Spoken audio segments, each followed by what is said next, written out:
तो सर ये ज़्यादातर जो हम लोग देख रहे हैं आजकल के परिवेश में, ज़्यादातर दिखावे के पीछे भागते हैं और समझ में नहीं आ रहा है कि दिखावे के पीछे भागना ये सही भी कर रहे हैं कि गलत कर रहे हैं कि क्या कर रहे हैं, इसमें थोड़ा सा क्लेरिफिकेशन चाहिए है। हाँ, मतलब लोग दिखाने के पीछे कैसे भागते हैं? थोड़ा-सा इस क्वेश्चन को और क्लियर करो। जैसे कोई भी चीज़ है, हुँ। जैसे किसी की जॉब ही है, अपन ने देख ली कि बहुत अच्छी है, बस भले वो अपने प्रकृति की है भी कि नहीं है, या उस हिसाब में अपना एजुकेशन हुआ भी है कि नहीं भी हुआ, फिर भी अपन उसी के पीछे लग जाते हैं। तो ऐसा करके क्या कर रहे हैं जैसे हम? दूसरों के पास साधन ज़्यादा है, तो वो साधन हमें भी जुटाने हमें भी हैं। जुटाने हैं, यही सब। ये वास्तविकता में ये है कि ऐसा नहीं है कि हम लोगों को दिखाना चाह रहे हैं। हम लोगों को ये नहीं दिखाना चाह रहे हैं कि हमारे पास वो साधन है। कोई जॉब हमारे पास है या कोई साधन हमारे पास है। जैसे हमारे किसी मित्र ने कोई गाड़ी ली फोर व्हीलर, अब उसके पास वो है, अब हमें भी चाहिए है। तो इसका उद्देश्य ये नहीं है कि हम वो साधन दिखाना चाह रहे हैं, हम अपनी योग्यता दिखाना चाह रहे हैं। वास्तविकता में बात यह है कि हम ये साबित करना चाह रहे हैं कि हम उससे ज़्यादा योग्य हैं। तो नौकरी दिखाने के पीछे उद्देश्य नौकरी को दिखाना नहीं है, ये दिखाना है कि हम उससे ज़्यादा योग्य हैं। और ये उसको दिखाना भी नहीं है, ये अपने आप को भी साबित करने की बात है कि मैं उससे ज़्यादा योग्य हूँ। क्योंकि हमने अपने मन में एक अहंकार का भाव इस तरीके से बना लिया है, जहाँ हमें ये लगता है कि हमसे बेहतर संसार में कोई क्रिएशन हुआ नहीं है। ईश्वर ने हमें बनाया, वो हम सबसे बेहतर हैं। हालांकि ये भाव होना चाहिए, लेकिन हमें ही बेहतर बनाया ये भाव जब बहुत प्रगाढ़ हो जाता है, तो फिर हमें ये लगता है कि दूसरा हमसे ज़्यादा बेहतर कैसे हो सकता है। हम ये स्वीकार नहीं कर पाते हैं। तो ये बात सिर्फ दूसरों को दिखाने की नहीं है, ये बात स्वयं को साबित करने की है। पहले हम स्वयं को साबित करना चाहते हैं कि हम सबसे बेहतर हैं। अब हम कैसे साबित करेंगे? हमें दूसरे को कन्विंस करना है। जब तुमने बहस में भी देखा होगा, दो लोग बहस करते हैं तो जोर इस बात पे नहीं होता है कि सत्य तक पहुंच जाए अपन लोग, कि निष्कर्ष निकल आए एक, जो वास्तविकता वो आ जाए। बात ये होती है कि जो हमने बोल दिया अल्टीमेटली वो आपने मान लेना है। अब आप जब तक नहीं मानोगे, यानी आपसे हम श्रेष्ठ नहीं हैं। श्रेष्ठ होते तो आप बात मान लेते। तो यहां पर श्रेष्ठता साबित करने की बात है। और कभी ऐसा हो जाए कि बात विवाद में अगर हम थोड़ा पीछे हो जाएं, हम साबित ना कर पाए, तो खुद से ही एक भाव में मन में आने लगता है कि यार कहीं हम ऐसा तो नहीं है कि ज्यादा बेहतर नहीं हो उससे। तो यही भाव फिर निराशा का भाव बन जाता है, यही डिप्रेशन में चला जाता है। तो व्यक्ति के मन में खुद के लिए एक छवि बन जाती है कि हम इस संसार में सबसे बेहतर हैं, हमसे बेहतर कोई नहीं हो सकता है। हम बेहतर हैं, हमारा परिवार बेहतर है, हमारे बच्चे बेहतर है, हमारा खानदान बेहतर है, कुछ नहीं तो फिर हमारी जाति बेहतर है, हमारा क्षेत्र बेहतर है। यही सब आप देखोगे कि जो जितना डिस्क्रिमिनेशन होता है सोसाइटी में, जितनी ये लेयर अपन ने बना दी हैं, उसका जो मूल कारण है वो ये है साबित करना। ये लड़ाइयाँ जब और आगे स्तर पे बढ़ जाती हैं तो राष्ट्र के स्तर पे हो जाती है। आप सोशल मीडिया पे देखोगे वो ये साबित करते हैं कि हमारा देश बेहतर है तुम्हारे देश से। भारत पाकिस्तान के लोग, भारत अमेरिका के लोग सोशल मीडिया में इस तरीके से लड़ रहे होते हैं। उनका उद्देश्य वहां पे देश से नहीं होता है, उनका उद्देश्य होता है स्वयं को बेहतर बनाना, अपनी बात साबित करना। अब वो अपने देश से अपने आप को एसोसिएट करते हैं, लेकिन अल्टीमेटली वो अपने आप को ही बेहतर बताना चाह रहे हैं। तो व्यक्ति के अंदर जो उसका अहंकार है, उसके कारण से वो संसार में ये बताना चाह रहा है कि हम सबसे बेहतर हैं। इसको बताने के लिए उसके पास दूसरों से बेहतर साधन होने चाहिए। कैसे बताएगा वो? अगर तुम हमसे बेहतर जॉब करते हो, तुम्हारे पास हमसे बेहतर साधन है, तुम्हारे बच्चे हमसे ज्यादा योग्य हैं, तो फिर हम कैसे बेहतर हुए?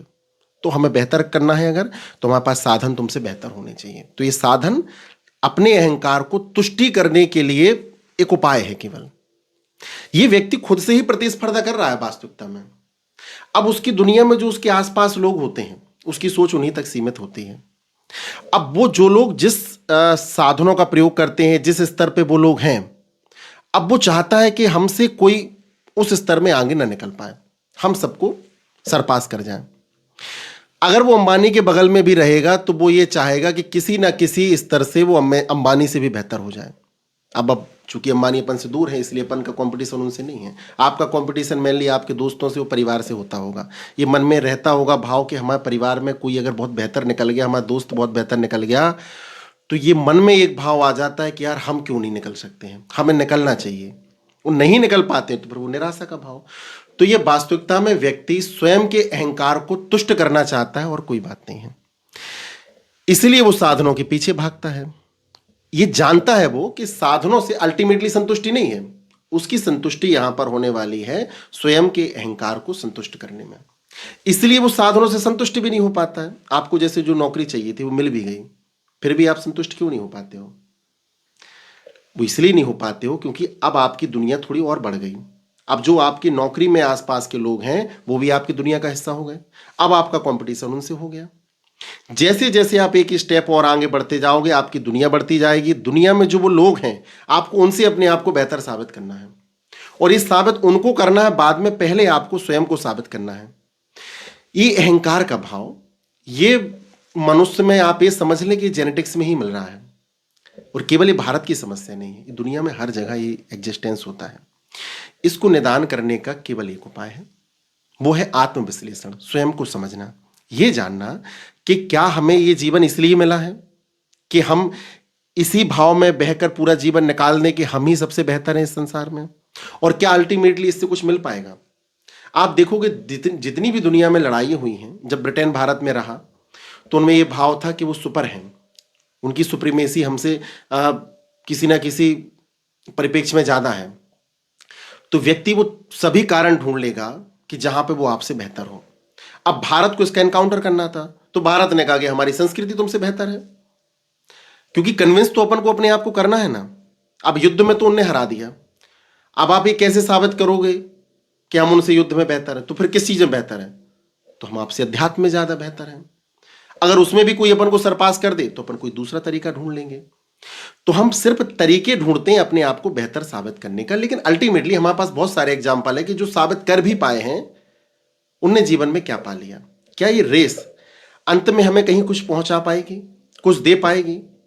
ना तो ये रेस हमें उस दौरान सुख देती है, और ना ही ये रेस हमें किसी मुकाम पर पहुंचने के बाद सुख देती है, क्योंकि इसका अंत तो है ही नहीं। ये रेस तो बढ़ती जाएगी। आज ये रेस नौकरी की है, कल जब आपकी दुनिया और बढ़ेगी तो जो वो लोग हैं उनके हिसाब से आप एक और कंपटीशन खुद से तैयार कर लोगे। कंपटीशन आप तैयार करते हो, ये कोई और तैयार नहीं करता है। आप दुनिया को जितना बढ़ाते जाओगे उतने ही आपके कंपटीशन तैयार होते जाएंगे और उतनी ही रेस में आप भागते जाओगे। तो इसका निदान बड़ा जरूरी है, क्योंकि ये आपको थका देगा और अल्टीमेटली आपको निराश भी करेगा। जो अभी आज डिप्रेशन की सबसे बड़ी समस्या है, उस समस्या का कारण यही है, क्योंकि हमें साबित करना है। अगर ये दूसरे को साबित करना होता तो हम निराश क्यों होते? ये साबित हमें खुद को करना है, इसलिए हम निराश हो जाते हैं। ये युद्ध मन में चल रहा होता है, तो हमें इस मन में चल रहे युद्ध को अंत करना है। अब हम कैसे करेंगे? बड़ा साधारण सा उपाय है। आत्म संतुष्टि के लिए एक साधारण सा उपाय है ये देखना कि क्या ये साधन हमें अल्टीमेटली सुख दे पाएगा। ये कंडीशनिंग करनी पड़ेगी अपने मन को समझाने की।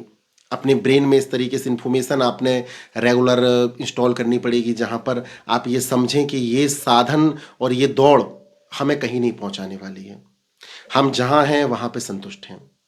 धीरे धीरे जब आप ये कंडीशनिंग कर लोगे, अपने आप को आप समझाने लगोगे, तो फिर ये समस्या धीरे से निदान हो जाएगी। इसका बहुत उपाय है। जैसे आज आपके मन में आया किसी को लेकर कि भाई इसके पास ये साधन है, अब हमारे पास ये साधन होना चाहिए, आपको अपने आप को वहीं रोक लेना है। नहीं, हमें ये साधन जरूरी है तो फिर ठीक है, नहीं है तो हमें नहीं चाहिए। धीरे धीरे ये आप मन को समझाना शुरू कर दोगे तो आप देखोगे कि एक स्थिति ऐसी आएगी कि आपका मन ऑटोमेटिकली समझने लगेगा। ये अभ्यास से ही होने वाला है और किसी और चीज से नहीं। हमारी बात आपने सुनी, एक दो दिन याद रहेगी, भूल जाओगे, लेकिन इसका जब आप अभ्यास करोगे, जैसे आपने गाड़ी चलाई तो अभी शुरुआत में बड़ी दिक्कत हुई, आज सब आपके हाथ पांव बैठे हैं ना, गाड़ी चलाते समय कोई समस्या नहीं होती है, चीजें आपके दिमाग में इंस्टॉल हो गई हैं। ब्रेक लगाना होता अपने आप लग जाता है, उसके पहले कितना सोचना होता था कि भाई गाड़ी अपन को वहां पर रोकनी है तो इतनी दूरी से इस तरीके से ब्रेक लगाना और इस तरीके से धीरे करना शुरू करो तब जाके वहां पर रुकेगी। अब तो ऐसा होता नहीं है। ऐसे ही आपका ब्रेन और आपका मन भी आपके सहारों पे काम करने लगेगा। थोड़ा सा अभ्यास की जरूरत है। अभ्यास क्या करना है? जब भी मन में इस तरीके का कोई प्रतिस्पर्धी विचार आए कि हमें कुछ पाना है, किसी को दिखाने के लिए, अपने आप को साबित करने के लिए, तो उसको वहीं रोक देना है। धीरे धीरे अहंकार का जो भाव है वो कम होता जाएगा और एक स्थिति आएगी कि खत्म हो जाएगा, और फिर आप महसूस करोगे कि अब आप संतुष्ट हो जीवन से, और वही संतुष्टि की अवस्था जो है मोक्ष कहलाती है। भारतीय संस्कृति में मोक्ष मरने के बाद नहीं मिलने वाला। मोक्ष का मतलब है मुमुक्षा, इच्छाओं का अंत। अब इच्छाओं का अंत कैसे होगा? तो इच्छाओं का अंत धीरे धीरे होगा। जितनी आवश्यकता है वो पूरी हो रही हैं, ये पर्याप्त है।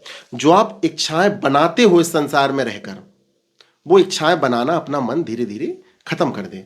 ये खत्म कर देगा तो फिर आपकी इच्छाएं आवश्यकताओं तक सीमित हो जाएगी। फिर आप देखोगे कि ये जो दौड़ है ये अपने आप समाप्त हो जाएगी।